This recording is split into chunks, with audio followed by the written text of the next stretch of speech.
To shadow news. ముందుగా bulletin headline చూద్దాం. కొండా మురళి వ్యాఖ్యలపై స్పందించిన టీపీసీసీ చీఫ్. కొండా మురళి వ్యాఖ్యలపై నివేదిక కోరానన్న టీపీసీసీ చీఫ్. డీసీసీ పరిశీలకుడి నివేదిక వచ్చాక స్పందిస్తానని వెల్లడి. కొండా మురళి వ్యాఖ్యలపై ఇరు వర్గాల నుంచి ఫిర్యాదులు అందాయని వెల్లడి.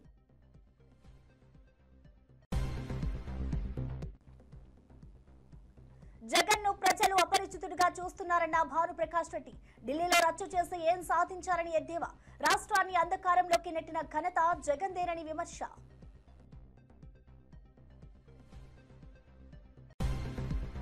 ఏపీలోనే వ్యతిరేకించామన్న కవిత. తెలంగాణకు చెందిన 7 మండలాలను ఏపీకి అన్యాయంగా అప్పగించారని ఆరోపణ. పోలవరం సామర్థ్యం పెంచడంతో ముంపు పెరుగుతోందని ఆందోళన.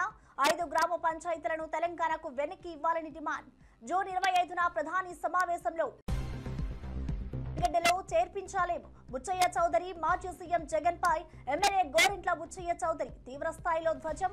ప్రజా తీర్పుతో జగన్ కు మతి భ్రమించిందని, పిచ్చిగా మాట్లాడుతున్నారని విమర్శ. రాష్ట్రంలో అశాంతి సృష్టించేందుకు జగన్ కుట్ర పన్నుతున్నారని ఆరోపణ. చంద్రబాబు పాలన ప్రజాస్వామ్యబద్ధంగా సాగుతుందని వెల్లడి. ఇక డీటెయిల్స్ చూస్తే, వరంగల్ జిల్లాకు చెందిన సీనియర్ నాయకుడు కొండా మురళి చేసిన వ్యాఖ్యలపై టీపీసీసీ చీఫ్ మహేష్ కుమార్ గౌడ్ స్పందించారు. కొండా మురళి వ్యాఖ్యలపై నివేదిక కోరినట్లు ఆయన తెలిపారు. డీసీసీ పరిశీలకుడి నివేదిక అందిన తర్వాత స్పందిస్తారని పేర్కొన్నారు. కొండా మురళి వ్యాఖ్యలపై ఇరు వర్గాల నుంచి ఫిర్యాదులు అందినట్లు ఆయన వెల్లడించారు. ఆ ఫిర్యాదులను పరిశీలిస్తామని తెలిపారు. ఇక స్థానిక సంస్థల ఎన్నికలపై మంత్రి పొంగులేటి శ్రీనివాసరెడ్డి చేసిన వ్యాఖ్యలపై కూడా టీపీసీసీ చీఫ్ స్పందించారు. కోర్టు పరిధిలో ఉన్న అంశాలపై మాట్లాడడం సరికాదని సూచించారని అన్నారు.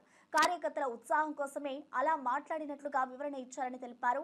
ఇక కోర్టు తీర్పు వెలువడిన తర్వాత స్థానిక సంస్థల ఎన్నికలు ఉంటాయని ఆయన అన్నారు. ఇరువైపుల నుంచి ఫిర్యాదులు వచ్చినాయి. నేను అక్కడ డీసీసీ అధ్యక్షులకి, దాంతోపాటు మేము పంపినటువంటి అబ్జర్వర్స్కి సూచనలు ఇవ్వడం జరిగింది. కంప్లీట్ రిపోర్ట్తో రావాలని. 1-2 రోజుల్లో రిపోర్ట్ వచ్చిన తర్వాత దాన్ని స్పందిస్తాం. జూబ్లీ విషయంలో కూడా అజరుద్దీన్ గారు ఏదో నేను మళ్ళీ పోటీ చేస్తానని తప్పేం లేదు. గతంలో ఆయన పోటీ చేశాడు కాబట్టి మళ్ళీ పోటీ చేస్తానని చెప్తా ఉన్నాడు. కానీ అది అంతిమం కాదు. ఎవరికి వారు నేను పోటీ చేస్తానంటే అది ఫైనల్ కాదు. కాంగ్రెస్లో ఒక పెద్ద ప్రొసీజర్ ఉంటుంది. ఎవరెవరైతే ఆశావాళ్ళు ఉంటారో వారంతా అప్లికేషన్ పెట్టుకోవాలి. పీసీసీలో పీఈసీ కూర్చుంటుంది. కొంత వడపోత కార్యక్రమం ఉంటుంది. 3 పేర్లు 5 పేర్లు సెంట్రల్ ఎలక్షన్ కమిటీకి పంపుతాము. అక్కడ వడపోత తర్వాత సిడబ్ల్యూసీ ఫైనల్గా అభ్యర్థి ప్రకటిస్తుంది. అప్పటి వరకు ఎవరెన్ని మాట్లాడుకున్నా, ఎవరెక్కడ క్లెయిమ్ చేసుకున్నా అది అధికారికం కాదు. పంచాయతీ ఎన్నికల విషయానికి వచ్చినప్పుడు రిజర్వేషన్ అంశం కోర్టులో ఉంది. కోర్టులో ఇంకా నిర్ణయం రావాల్సి ఉంది. ముఖ్యమంత్రి గారు, నేను పట్టుదలతో రిజర్వేషన్ ఇంప్లిమెంట్ చేయాలని ఆలోచనలో ఉన్నాము. కొంత టెక్నికల్ అడ్డంకులు వస్తున్నమాట వాస్తవము. ఏది ఏమైనా న్యాయ నిపుణులతో చర్చిస్తూ ఉన్నాము. ఏ రకంగా పోతే మేలు జరుగుద్దనే విషయంలో కింద స్థాయి ఉన్నటువంటి కార్యకర్తలకి లాభం చేయాలి కాబట్టి తొందరగా ఎన్నికలకు పోవాలనే ఆలోచన ఉంది. ఈ అడ్డంకులు కొంత తొలగిన తర్వాత ఎన్నికలకు పోతాం. అంతలోపు ఏ మంత్రి కూడా మాట్లాడకూడదని నేను అందరూ సూచనలు ఇచ్చినాను. ఎందుకంటే ఇది కన్ఫ్యూజన్ క్రియేట్ చేస్తూ ఉంది. ఇది కోర్టులో ఉన్న అంశము. కొంత కార్యకర్తల్లో అయోమయ స్థితి వచ్చే అవకాశం ఉంది కాబట్టి మంత్రులు ఎవరు కూడా అంతే నిర్ణయం పీసీసీలో ఆ తర్వాత క్యాబినెట్లో జరిగే వరకు మాట్లాడొద్దని నా సూచన. ఈ 3-4 రోజులు మళ్ళొకసారి కూర్చొని చర్చించుకునే అవకాశం ఉంది. కోర్టు తీర్పు అయితే రావాలి కదా. రిజర్వేషన్ ఇంప్లిమెంట్ చేయాలని పట్టుదలతో ఉన్నాం కాబట్టి కోర్టు నిర్ణయం కోసం వెయిట్ చేస్తా ఉన్నాం. వైసీపీ అధినేత జగన్ పై టీడీపీ సీనియర్ నేత, రాజమండ్రి రూరల్ ఎమ్మెల్యే గోరింట్ల బుచ్చయ్య చౌదరి తీవ్ర స్థాయిలో విరుచుకుపడ్డారు. శుక్రవారం నాడు మంగళగిరిలోని టీడీపీ కేంద్ర కార్యాలయంలో ఏర్పాటు చేసిన మీడియా సమావేశంలో ఆయన మాట్లాడుతూ, జగన్ రెడ్డి ఎన్నికల్లో ఓటమి తర్వాత మతి భ్రమించి పిచ్చిగా మాట్లాడుతున్నారని, ప్రజాస్వామ్యానికి విఘాతం కలిగించేలా వ్యవహరిస్తున్నారని మండిపడ్డారు. కబడ్డార్ జగన్ రెడ్డి, పొట్టేలు తలలు నరికినట్లు ఎవరి తలలు నరుకుతావు అంటూ తీవ్ర స్వరంతో హెచ్చరించారు. ప్రజలిచ్చిన తీర్పుతో మతి భ్రమించి ప్యాలెస్ లో టీవీలు పగలగొట్టుకుంటూ పిచ్చిగా మాట్లాడుతారా అంటూ తీవ్ర స్వరంతో ప్రశ్నించారు. ఉద్యోగం ఇచ్చావా? ఒక ఉపాధి కల్పించావా? ఏమైనా చెప్పు. నీవు ఛాలెంజ్ చేస్తున్నారా? ఉమ్మడి వేదిక మీద మాట్లాడదాం. నువ్వు రా, నేను వస్తా. నువ్వు 5 ఏళ్లలో నువ్వు చేసినదో చెప్పు. నీకు దన్నుంటే చెప్పు, నేను వస్తాం. నువ్వేం చేయలేదో మేము చెబుతాం. కనీసం చెప్పుకోవడానికి ఏం మిగిల్చుకున్నావు నువ్వు? 151 మంది అధికారం ఇస్తే అరాచక పాలన సాగించావు. ముఠా రాజకీయాలను శాసించావు, అవినీతి అక్రమాలను పెంచి పోషించావు, లిక్కర్ స్కాములు, మైనింగ్ స్కాములు, ఆఖరికి టీటీడీ ధర్మశాలను కూడా దోపిడీ చేశావు. నీకు మాట్లాడే హక్కు లేదు, ప్రజాస్వామ్యం గురించి మాట్లాడే హక్కు లేదు. పోలీసు యంత్రాంగాన్ని దుర్వినియోగం చేసి ఏ విధంగా చేసావో మనం చూసాం. నాయకులను ఏ విధంగా జైళ్లలోకి పెట్టడానికి ప్రయత్నం చేసావో మనం చూసాం. తప్పుడు కేసులు పెట్టడానికి ఎలా ప్రయత్నం చేసామో చూసాం. ప్రజాస్వామ్యాన్ని అంచివేసావు, హక్కులను అంచివేసావు, ఉద్యోగులను కానీ అందరికీ మోసం దాగా చేసావు. నీకు అందువలన ఒకటే చెబుతున్నాం, ఈ రోజున ప్రజల్ని ప్రభుత్వం వల్ల, ప్రభుత్వం రాకతలికి జరిగిన సంఘటన తెచ్చి ప్రభుత్వానికి పావాలని చూస్తావు. నీ వల్ల పోయాడు, నువ్వు వస్తావు ఏదో ఉద్ధరిస్తావు అనుకున్నాడు. నీ వల్ల అనేక మంది పోయారు, అప్పుల పాలైపోయారు, దివాళా తీసిపోయారు. దోపిడీ ఏదనంటే నీవు నీ అనుచరులు మాత్రమే దోచుకున్నారు. నీవు నీ బంధుజనంతో అధికార యంత్రాంగాన్ని నింపి అరాచకం సృష్టించావు. కితాబులు ఇస్తున్నావు అందరూ గొప్పవాళ్ళని. నువ్వు ఒక దోపిడీదారివి, నువ్వు దొంగవి, పచ్చి దొంగవి, 420 చీటర్వి, ప్రజలను చీట్ చేసావు. నువ్వు కితాబులు ఇస్తావు, వాడు మంచివాడు వీడు మంచివాడని. లిక్కర్ స్కామ్లో దోషులందరూ మంచివాళ్లే, ఎర్రచందనం దొంగలంతా మంచివాళ్లే, మైనింగ్ దోపిడీదారులంతా మంచివాళ్లే. ఈ విధమైన విధానం సరైంది కాదు.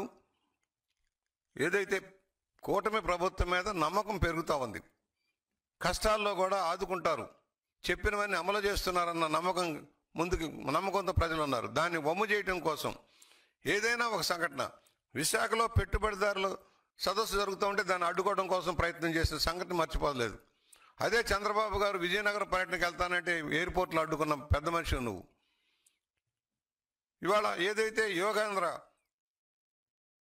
యోగా డేగా ప్రపంచ యోగా దినోత్సవాన్ని జరుపుకోవడం కోసం రేపు ప్రయత్నం మొదలు పెడుతుంటే 2 రోజుల ముందు అలజడి. పోలవరం ప్రాజెక్టు కారణంగా ముంపునకు గురవుతున్న 5 గ్రామ పంచాయతీలను తిరిగి తెలంగాణకు అప్పగించాలని BRS MLC Kalvakuntla Kavitha demand చేశారు. ఈ నెల 25న ప్రధానమంత్రి నరేంద్ర మోదీ 4 రాష్ట్రాల ముఖ్యమంత్రులతో తలపెట్టిన ప్రగతి ఎజెండా సమావేశంలో ఈ మేరకు ప్రకటన చేయాలని ఆమె కోరారు. శుక్రవారం సోమాజిగూడ ప్రెస్ క్లబ్ లో తెలంగాణ జాగృతి ఆధ్వర్యంలో ఏర్పాటు చేసిన రౌండ్ టేబుల్ సమావేశంలో కవిత ఈ వ్యాఖ్యలు చేశారు.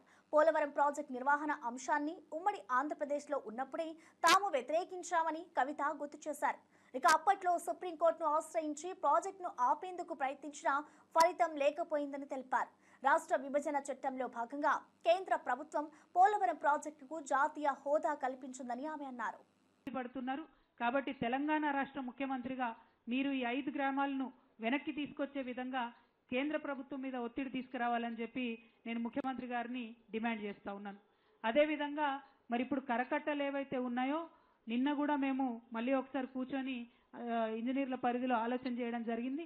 ఈ కరకట్టలు ఇప్పుడు ఉన్నటువంటి వాటిని 1 కొంచెం ఎత్తు పెంచుకోవాలి, 2 ఆల్మోస్ట్ దుమ్ముగూడ మానికట్ వరకు కూడా పెంచాల్సినటువంటి అవసరం ఉన్నది.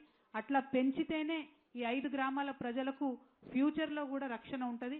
లేకపోతే ఏ ఒక్క సంవత్సరం అన్నా వరద ఎక్కువ వచ్చినట్టయితే డైరెక్ట్గా ఈ గ్రామాల రెవెన్యూలన్నీ కూడా భూములన్నీ కూడా మునిగిపోయేటటువంటి పరిస్థితి ఉంది. కాబట్టి దీని మీద కూడా రాష్ట్ర ప్రభుత్వం చాలా సీరియస్గా ఆలోచన చేయాలని చెప్పి నేను కోరుతా ఉన్నాను. మీ అందరికీ తెలుసు, తెలంగాణ ఉద్యమ సమయంలో కూడా కేసీఆర్ గారు ఆదివాసీ గిరిజనుల యొక్క సమస్యలను పరిష్కరించాలని చెప్పి భద్రాచలంలోనే ఒక చాలా పెద్ద మీటింగ్ పెట్టడం జరిగింది. ఆ మీటింగ్ పెట్టినప్పుడు ఆనాడు శిబు సురేన్ గారని వారు కూడా పెద్ద మనిషి జార్ఖండ్ కోసం పోరాటం చేసినటువంటి, జార్ఖండ్ రాష్ట్ర సాధన కోసం పోరాటం చేసిన వైసీపీ అధినేత జగన్ పై బీజేపీ నేత భాను ప్రకాష్ రెడ్డి తీవ్ర స్థాయిలో విమర్శలు గుప్పించారు. నెల్లూరులో ఏర్పాటు చేసిన మీడియా సమావేశంలో ఆయన మాట్లాడుతూ జగన్ బయటకు రావాలంటే ఒక శవం లేపాలి, వస్తే 2 శవాలు లేవాలి అన్నట్లుగా పరిస్థితి ఉందని వ్యాఖ్యానించారు. వైసీపీ నాయకులు గొడ్డలిపోటును గుండెపోటుగా మార్చడంలో ఆరితేరారని, ఇక వారి మిగిలిన జీవితం కొబ్బరి బోండాలు కొట్టుకోవడానికి, పరోటా పిండి కలుపుకోవడానికే సరిపోతుందని ఆయన ఎద్దేవా చేశారు. ఒక రాష్ట్రానికి ముఖ్యమంత్రిగా పనిచేసిన వ్యక్తి అయ్యుండి రాష్ట్రంలో శాంతి భద్రతలకు విఘాతం కలుగుతుందన్న ప్రచారంతో ఏదో జరిగిపోతుందని చూపించే ప్రయత్నం చేయడం సిగ్గుచేటని భానుప్రకాష్ రెడ్డి మండిపడ్డారు. కూటమి ప్రభుత్వం అధికారంలోకి వచ్చిన కేవలం 40 రోజుల్లోనే ఢిల్లీ వెళ్లి నానా రచ్చ చేసి ఏం సాధించారని జగన్ ను ప్రశ్నించారు. ప్రధానమంత్రి నరేంద్ర మోదీ రాష్ట్ర పర్యటనకు ముందే ఏపీలో ఏదో జరిగిపోతుందనే దుష్ప్రచారం చేయాలని చూశారని ఆరోపించారు. జగన్ను రాష్ట్ర ప్రజలు ఒక అపరిచితుడిగా చూస్తున్నారని, రాజకీయాలకు అనర్హుడని భావిస్తున్నారని ఆయన పేర్కొన్నారు. కెమికల్ అంటున్నారు, అది ఎలా సాధ్యం అంటారు? అది ఇప్పటికే దీని మీద సుప్రీంకోర్టు నియమించినటువంటి సిట్ బృందం దీని మీద ప్రత్యేక విచారణ జరుపుతోంది. ఆ విచారణ వచ్చే వరకు మనం దాంట్లో ఉన్నటువంటి అంశాలను మాట్లాడేదానికి మంచిది కాదు. కానీ మాకున్నటువంటి రిపోర్ట్ ప్రకారం ఖచ్చితంగా పూర్తి స్థాయిలో స్వామివారి పవిత్రతకు భంగం కలిగించే విధంగా గత ప్రభుత్వం వ్యవహార శైలి ఉంది. 311 రూపాయలకి ఏ విధంగా నాణ్యమైన నెయ్యి సరఫరా చేయగలరో ఆ రోజే అప్పటి నుండి అధికారులు కానీ ప్రభుత్వం కానీ ఆలోచించాల్సిన పరిస్థితి ఉండేది. కాబట్టి భగవంతుడు ఎక్కడికి పోతే మాకేముంది, అసలు వారికి హిందూ ధర్మం మీద కానీ హిందూ దేవాలయాల మీద కానీ మరి భక్తి ఉంటే కదా ఆ భయం ఉండేదానికి. ఆ ప్రభుత్వానికి భయము లేదు, భక్తి లేదు, కాబట్టి బరి తెగించారు. భారీ మూల్యం చెల్లించుకోక తప్పదు. సార్, ఒకటి అంటే రాష్ట్ర ముఖ్యమంత్రి చంద్రబాబు నాయుడు కల్తీ నెయ్యి అనే దాని మీద నోరు జారారు టక్కని, దాన్ని మరి కప్పిపుచ్చుకునేందుకు మళ్ళీ అసలు కెమికల్తో నెయ్యి అని కరుణాకర్ రెడ్డి చెప్తున్నారు. ఇది కావాలని ఒక రాజకీయం చేస్తున్నారు అనేది అసలు కరుణాకర్ రెడ్డి గారికి భగవంతుడి గురించి కానీ టీటీడీ గురించి కానీ మాట్లాడే నైతిక హక్కు లేదు. టీటీడీ చరిత్రలో, టీటీడీ హిస్టరీలో కమిషన్ తీసుకున్న చైర్మన్గా కరుణాకర్ రెడ్డి మిగిలిపోతాడు. దాదాపు 100 కోట్ల రూపాయలు టీటీడీలో వర్క్స్లో కమిషన్ తీసుకున్నాడు. ఆయన టీటీడీ ధర్మం గురించి, దేవుడి గురించి మాట్లాడేది. చంద్రబాబు నాయుడు గారు వెంకటేశ్వర స్వామికి పరమ భక్తులు. నీ మారిగా టీటీడీలో కమిషన్లు తీసుకొని రాజకీయ లబ్ధి, రాజకీయ ఎదుగుదలకు వాడుకునేటువంటి పార్టీలు మా ఎన్డీఏ కూటమిలో లేవు. కాబట్టి కరుణాకర్ రెడ్డి గారు మాట్లాడే ప్రతి మాట అబద్ధం, అసత్యం. మొన్న గోమాతలు చనిపోతున్నాయని చెప్పి ఒక అసత్య అబద్ధ ప్రచారాన్ని తీసుకురావడం జరిగింది. ఈ కల్తీ లెయ్యిలో కానీ అప్పుడు జరిగినటువంటి చాలా కుంభకోణాల్లో ప్రత్యక్షంగా పరోక్షంగా వీరి పాత్ర ఉంది. రాబో రోజుల్లో దాని మీద విచారణ చేపిస్తున్నాం. తొందరలోనే వీరందరికీ చట్ట పరిధిలో శ్రీవారి భక్తుల ముందు మేము నిలబెట్టబోతున్నాం. సార్, ఇంకోటి అంటే తిరుమల లడ్డు అంటే చాలా పవిత్రంగా భావిస్తాడు యావత్తు ప్రపంచం మొత్తం. అయితే ఇటీవల కాలంలో ఢిల్లీలో కూడా ఒక స్వీట్ స్టాల్లో తిరుపతి లడ్డు అని అమ్ముతుంటే అక్కడ అరెస్ట్ కూడా చేశారు, కేసులు కూడా పెట్టారు. అక్కడక్కడ మన రాష్ట్రం కాకుండా వేరే రాష్ట్రాల్లో కూడా అలా జరుగుతుందనేది ఇది ఉంది. అలాంటిది ఏం చేస్తారు? లేదండి, అవన్నీ తప్పుడు సమాచారం. భగవంతుడి ప్రసాదం స్వామివారి దర్శనమైన తర్వాత స్వామివారిని ఆ లడ్డులో చూసుకుంటూ లడ్డు ప్రసాదాన్ని తీసుకెళ్తుంటారు భక్తులు. ఇలాంటి పరిస్థితి ఎక్కడ స్వీట్ షాపుల్లో మా ప్రసాదాన్ని పెట్టి అమ్మే ప్రసక్తి లేదు. ఒకవేళ అలాంటి ఎవరిన చేస్తే ఖచ్చితంగా వారి మీద క్రిమినల్ కేసులు నమోదు చేస్తాం. అలాంటి చర్యలు జరిగే అవకాశమే లేదు. ఎందుకంటే భక్తులు కోరినన్ని లడ్డులు మేము ఇస్తున్నాం. కాబట్టి దాన్ని తీసుకుపోయి స్వీట్ షాపుల్లో అమ్మాల్సిన అవసరం లేదు. భక్తులు కోరినన్ని లడ్డును ఇప్పుడు నాణ్యమైన నెయ్యితో, అసలైన ఆవు నెయ్యితో మేము శ్రీవారి భక్తులకి మేము అందజేస్తున్నాం. కాబట్టి ఇలాంటి స్వీట్ షాపుల్లో ఎవరన్నా మాదేదైనా శ్రీవారి లడ్డు పేరు చెప్పి అమ్మితే వారి మీద ఖచ్చితంగా క్రిమినల్ కేసులు నమోదు చేస్తాం. రాష్ట్రంలో గత ప్రభుత్వంలో దాచుకున్న వ్యక్తులు మొత్తం జైల్లోకి పోవడం ఖాయమంటారా? ఖచ్చితంగా దాచుకొని ప్రజాధనాన్ని దాచుకున్న వాళ్ళని ఎవరిని వదిలే ప్రసక్తి లేదు. ఇప్పుడే మీరు గమనించినట్లయితే గతంలో ముఖ్యమంత్రి ఆంధ్రప్రదేశ్ రాష్ట్ర రాజకీయాలు మరోసారి వేడెక్కాయి. వైసీపీ అధికార ప్రతినిధి, ప్రముఖ యాంకర్ శ్యామల తాజాగా రాష్ట్ర ఉప ముఖ్యమంత్రి పవన్ కళ్యాణ్, హిందూపురం ఎమ్మెల్యే నందమూరి బాలకృష్ణలను లక్ష్యంగా చేసుకుని తీవ్ర విమర్శలు చేశారు. కూటమి ప్రభుత్వం ఏర్పడిన తర్వాత పవన్ కళ్యాణ్ ప్రజలకు అందుబాటులో ఉండడం లేదని, బాలకృష్ణ తన నియోజకవర్గ అభివృద్ధిని పట్టించుకోవడం లేదని ఆమె ఆరోపించారు.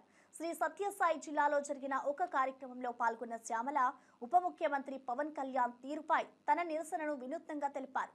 డిప్యూటీ సీఎం పవన్ కళ్యాణ్ గారు ఎక్కడైనా కనిపించారా అని రాసి ఉన్న ప్లకార్డును ఆమె ప్రదర్శించారు. వైసీపీ ప్రభుత్వ హయాంలో అనేక అంశాలపై గలమెత్తిన పిఠాపురం ఎమ్మెల్యే పవన్ కళ్యాణ్ కూటమి అధికారంలోకి వచ్చిన తర్వాత ప్రజల మధ్యకు రావడం లేదని శ్యామల విమర్శించారు. ఆయన ఎక్కడున్నారో చెప్పాలంటూ నిలదీశారు. ఈ వ్యాఖ్యలు, ప్లకార్డు ప్రదర్శన ఇప్పుడు సోషల్ మీడియాలో విస్తృతంగా చర్చనీయాంశమయ్యాయి. ప్రమాణం చేద్దాము. ఒకసారి అందరూ చేతుల్లో పెడతారా? ప్రతి వైఎస్ఆర్సీపీ కార్యకర్త, వైఎస్ఆర్సీపీ కార్యకర్తనైనా నేను ఎటువంటి వ్యక్తిగత రాజకీయం చేయకుండా వైఎస్ఆర్ కాంగ్రెస్ పార్టీ కోసం, జగనన్న గెలుపు కోసం నిజాయితీగా కష్టపడుతూ ప్రజల మధ్య విశ్వాసాన్ని పెంచుతూ నైతిక నిబద్ధతతో నడుస్తానని ప్రతి ఇంటికి గుర్తు చేస్తానని వైఎస్ఆర్ గారి స్ఫూర్తిని ఆశయాలను అనుసరిస్తూ వైఎస్ జగన్ గారి నాయకత్వంలో ముందుకు సాగుతామని రాష్ట్రమంతా ఒక కుటుంబంగా ఏకమై మళ్ళీ జగన్మోహన్ రెడ్డి గారిని ముఖ్యమంత్రిగా చేసుకునే వరకు శక్తి వంచన లేకుండా కృషి చేస్తామని ప్రమాణం చేస్తున్నాం. మనసాక్షిగా ప్రమాణం చేస్తున్నాం. జోహార్ వైఎస్ఆర్, జోహార్ వైఎస్ఆర్, జోహార్ వైఎస్ఆర్, జోహార్ వైఎస్ఆర్, జై జగన్, జై జగన్, జై జగన్, జై జగన్, జై జగన్, జై జగన్. మాజీ ముఖ్యమంత్రి జగన్ పై పొన్నూరు ఎమ్మెల్యే ధూళిపాళ్ల నరేంద్ర కుమార్ తీవ్ర స్థాయిలో ధ్వజమెత్తారు. జగన్ ఒక నేరపూరిత స్వభావం కలిగిన వ్యక్తి అని ఆయన విమర్శించారు. క్రిమినల్ ముఖ్యమంత్రికి, రాష్ట్రాన్ని అభివృద్ధి పదంలో నడిపించే ముఖ్యమంత్రికి మధ్య తేడాను ప్రజలు జగన్, చంద్రబాబుల పాలనను చూసి తెలుసుకోవచ్చని ధూళిపాళ్ల అన్నారు. యువతను తప్పుదోవ పట్టించి వారిని నేర కార్యకలాపాల వైపు ఉసుగొల్పుతున్నారని జగన్ పై ఆయన తీవ్ర స్థాయిలో మండిపడ్డారు. గతంలో జగన్ ప్రభుత్వ హయాంలో పోలీసు యంత్రాంగంపై తీవ్ర ఒత్తిడి తీసుకొచ్చి తెలుగుదేశం పార్టీ నాయకులు, కార్యకర్తలపై అక్రమంగా కేసులు నమోదు చేయించారని అన్నారు.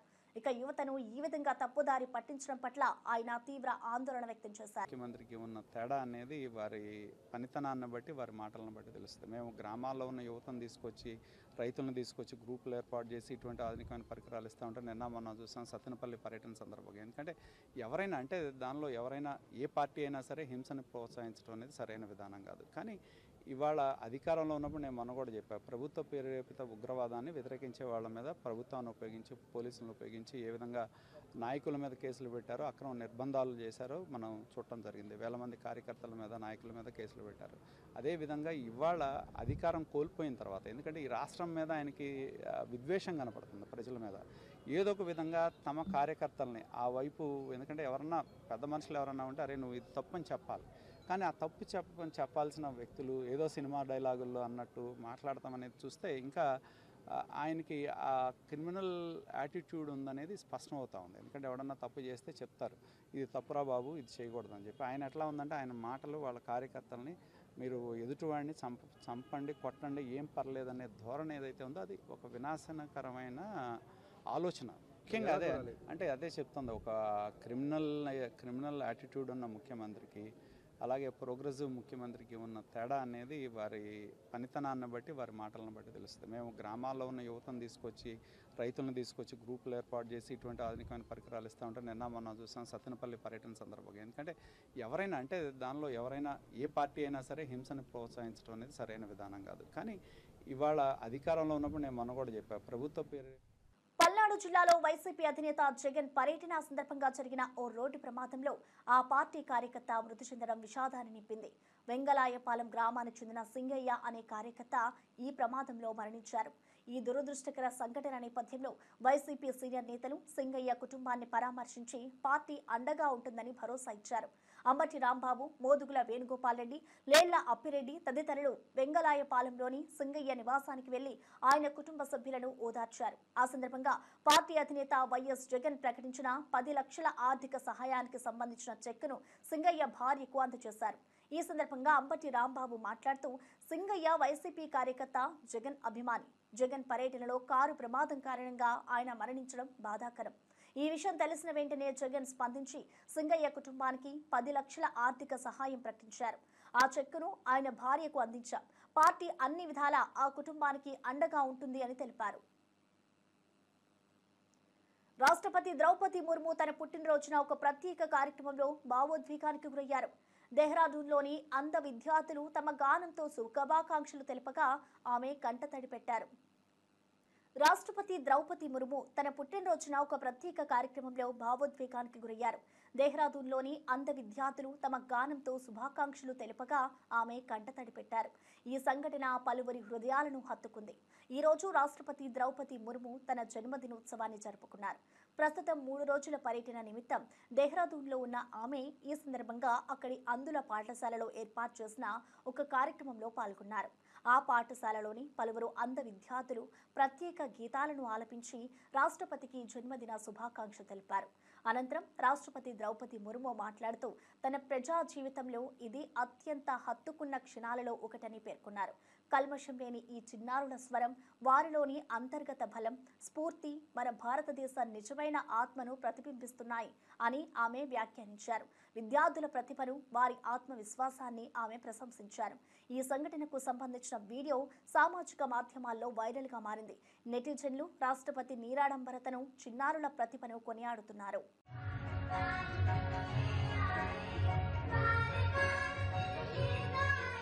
President Draupadi Murmu was visibly became emotional as students of the National Institute for the Empowerment of Persons with Visual Disabilities in Dehradun greeted her with a heartfelt birthday song.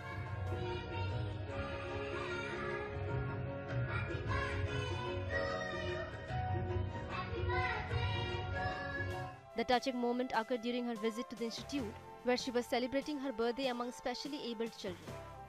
As the students sang in unison, Murmu was seen holding back tears, overwhelmed by the warmth and affection shown by the children. She was felicitated at the Dehradun's Institute in the presence of Uttarakhand Governor Lieutenant General Gurmeet Singh and Chief Minister Pushkar Singh Dhami. President Murmu, who was always championed inclusivity and empowerment of marginalized communities, lauded the efforts of the institute in nurturing talent and supporting the visually impaired. She interacted warmly with the students, appreciating their confidence and spirit. The emotional tribute not only made the President's Day special, but also highlighted the power of compassion and inclusion. The moment resonated across the gathering, reflecting the deep bond between the nation's highest office and its most inspiring young citizens.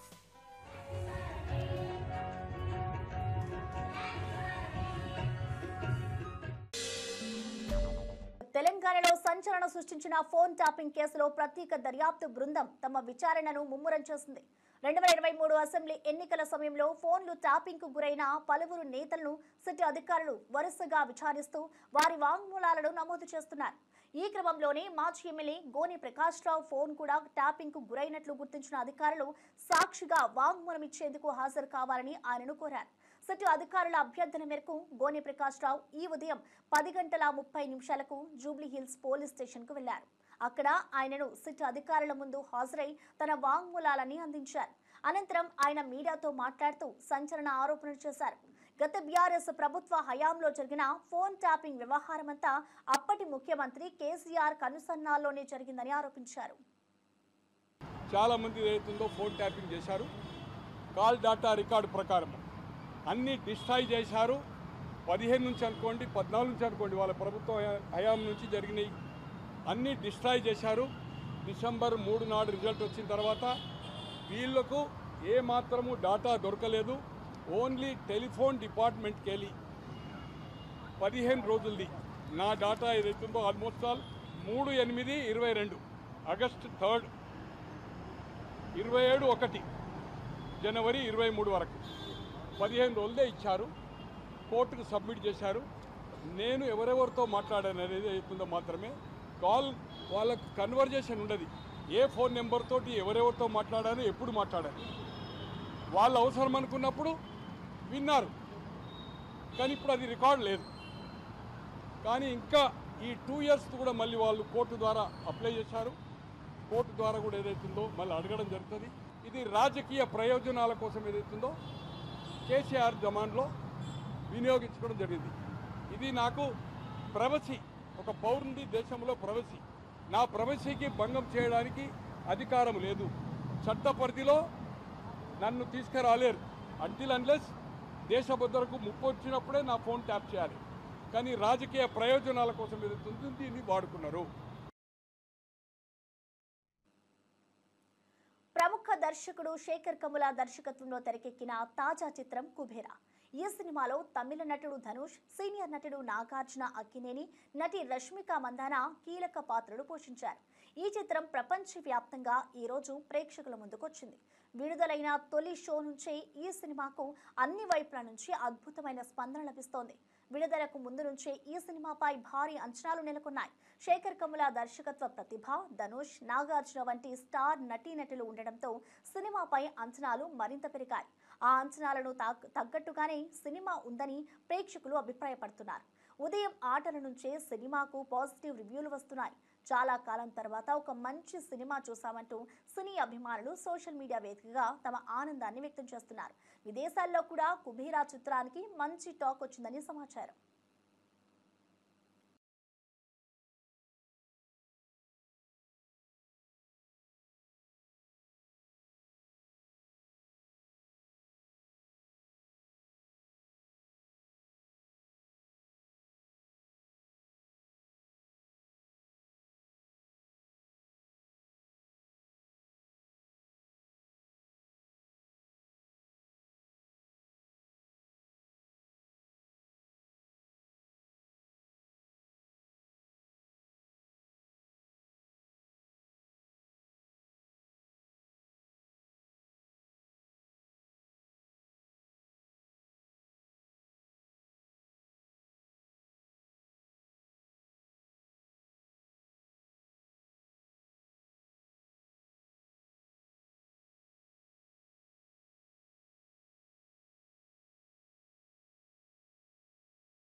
మాజీ ముఖ్యమంత్రి YS Jagan లక్ష్యంగా ఆంధ్రప్రదేశ్ రాష్ట్ర IT విద్యాశాఖల మంత్రి నారా లోకేష్ సంచలన ఆరోపణలు చేశారు.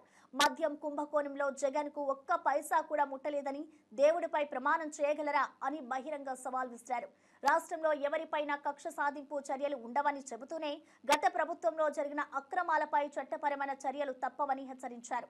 ఢిల్లీ పర్యటనలో ఉన్న ఆయన గురువారం మీడియాతో మాట్లాడుతూ ఈ వ్యాఖ్యలు చేశారు.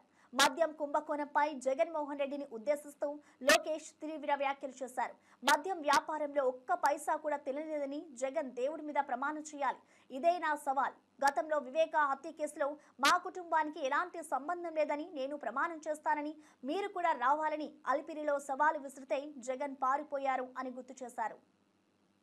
దావోస్కి వచ్చేగల మీరు చూస్తే చాలా స్పష్టంగా మేము చెప్పింది అక్కడ Andhra Pradesh is back, we are ready to do business. ఎందుకంటే గత 5 సంవత్సరాలు ప్రభుత్వం అనేక కంపెనీలు తరిమేసింది రాష్ట్రం నుంచి. వాళ్ళకి ముందర మనకు కాన్ఫిడెన్స్ ఇవ్వాలి. కాగ్నిజెంట్ కూడా త్వరలో అనౌన్స్మెంట్ చేస్తాం, కలిసికట్టుగా ఇట్లా అనేక పరిశ్రమలను గ్రౌండ్ చేస్తున్నాం. సో డావోస్ చాలా స్పష్టంగా we are ready to do business, Andhra Pradesh is back అని చాలా క్లియర్గా మేము చెప్తాం జరిగింది. గొప్ప లీడరు, గొప్ప నాయకుడు చంద్రబాబు నాయుడు కన్నా గొప్ప నాయకుడు ఎవడు ఉండడు. 12 రాష్ట్రాల్లో వర్షాలు పడుతుంటే రిజర్వాయర్లను నింపుకోవాలని ఎవరైనా చూస్తారు. కానీ ఈ కాంగ్రెస్ ప్రభుత్వం మాత్రం పట్టించుకోవడం లేదని మాజీ మంత్రి శ్రీనివాస్ గౌడ్ ఆరోపించారు. ముఖ్యంగా కరువు పీడిత జిల్లాలైన మహబూబ్ నగర్, నల్గొండ జిల్లాల్లో వచ్చిన వరదతో రిజర్వాయర్లను నింపే ఆనవాయితీ ఉండేది. గతంలో ఇప్పుడు జూరాల ప్రాజెక్టుకు వరద పోటెత్తినా నీళ్లు తరలించాలన్న సోయి ఈ ప్రభుత్వానికి లేదు అని విమర్శించారు. ప్రాజెక్టు నుంచి నీళ్లు వృధాగా కిందికి పోతున్నాయి. అల్మట్టి ప్రాజెక్ట్, తుంగభద్ర నుంచి నీళ్లు వస్తున్నా వాటిని వాడుకోవాలని ఈ ప్రభుత్వానికి లేదు. వస్తున్న నీటిని ఉపయోగించుకోకపోవడం ప్రణాళికలు సిద్ధం చేయాలని చెప్పి మీ ద్వారా నేను ప్రభుత్వాన్ని కోరుతా ఉన్నాను.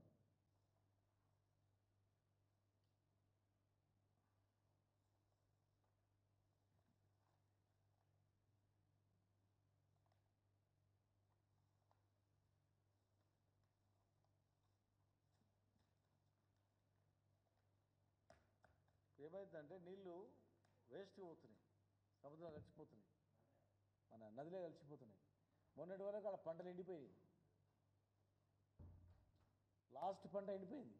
గొడవ చేస్తే నారాయణపూర్ నుంచి వదిలింది 1.5 TMC, 1.5 TMC వదిలితే వీడికి వచ్చే వరకు కపిష్క నీళ్ళు వచ్చినాయి అంతే, నది దాక్కుండా. గతంలో వరద ఎప్పుడు వచ్చేటివి చెక్ డ్యాములు కట్టిరు, పైన మొత్తం చెక్ డ్యాములు కట్టిరు. కర్ణాటకలో జూరాల వరకు వచ్చే వరకు ఎండాకాలంలో నీళ్ళు వచ్చేటివి, జల్లు అంతా వచ్చేటివి. కానీ ఎక్కడ ఎన్ని నీళ్ళు రాకుండా, కాలు నీళ్ళు కూడా రాకుండా అన్ని చెక్ డ్యాములు కట్టుకుంటూ వచ్చారు. ఎక్కడ నీళ్ళు అక్కడనే ఒడిచి పట్టుకొని తీసుకుపోతారు. కర్ణాటకలో ఇదే ప్రభుత్వం, కాంగ్రెస్ ప్రభుత్వమే. ఉన్న నీళ్ళు తీసుకుపోతున్నారు. ఇప్పుడు వాళ్ళు వదిలిందంటే వాళ్ళకి ఎక్కువై వదిలిండ్రు. వాళ్ళ డ్యాములు కొట్టుకోపోతాయి నీళ్ళు వదిలిపోతే, తప్పని పరిస్థితుల్లో వదిలింది తప్ప మన మీద మెహర్బాన్ కాదు.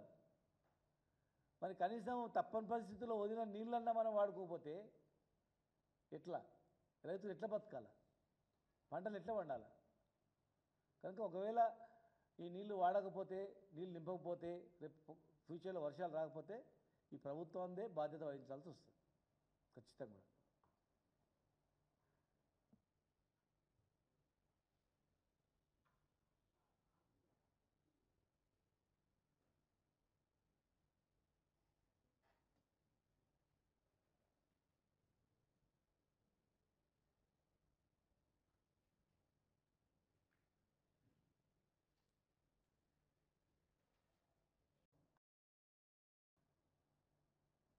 వర్షాలు పడుతున్నాయి అనగానే జనరల్గా ఎవరే కానీ రిజర్వాయర్లు నింపుకోవాలని ఆలోచన చేస్తారు. ముఖ్యంగా మా పాలమూరు జిల్లా, మహబూబ్నగర్ కానీ, నల్గొండ కానీ, ఇవన్నీ ఒక పీడిత జిల్లాలు, కరువు పీడిత జిల్లాలు. కరువు కాటకాల నుంచి బయటపడే జనం, సారవంతమైన భూములు ఉన్నాయి. వర్షాలు పడి నదులు ఉప్పొంగి సముద్రంలో కలుస్తున్నాయి, కానీ ఆ నీళ్ళని నింపాలన్నటువంటి ధ్యాస సోయవట్లేదు.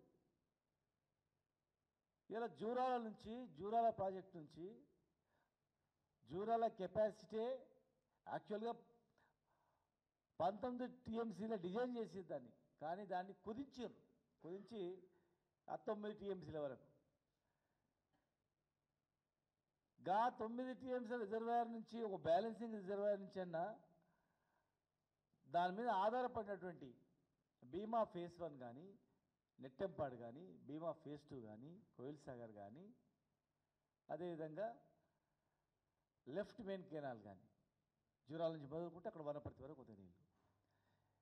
వరద వస్తుంది అనగానే గతంలో ఎట్లుండేదంటే ఆలుమట్టి నారాయణపూర్ డ్యామ్ గేట్లు ఎత్తేసి అనగానే వెంటనే మేము అప్రమత్తమై నీళ్ళు వచ్చాగానే ఇక్కడ నుంచి మేము నీళ్ళు తీసుకుపోయేవాళ్ళం. పండుగలాగా చేసుకునే వాళ్ళం మేమందరం కూడా. పూలు జల్లి టెంకాయలు కొట్టి భీమా ఫేజ్ 1కు, భీమా ఫేజ్ 2కు, నెట్టెంపాడుకు, లెఫ్ట్ మెయిన్ కెనాల్కు, అటు సంగంబండ, ఇక్కడ కోయిల్ సాగర్, ఇవన్నీ నింపుకునేవాళ్ళం మేము. కానీ ఈరోజు దురదృష్టం ఏంటంటే, అరే నీళ్ళు వస్తున్నాయి, ఇప్పటి వరకు బులెటిన్ అప్డేట్ చూస్తూనే ఉండండి షాడో న్యూస్.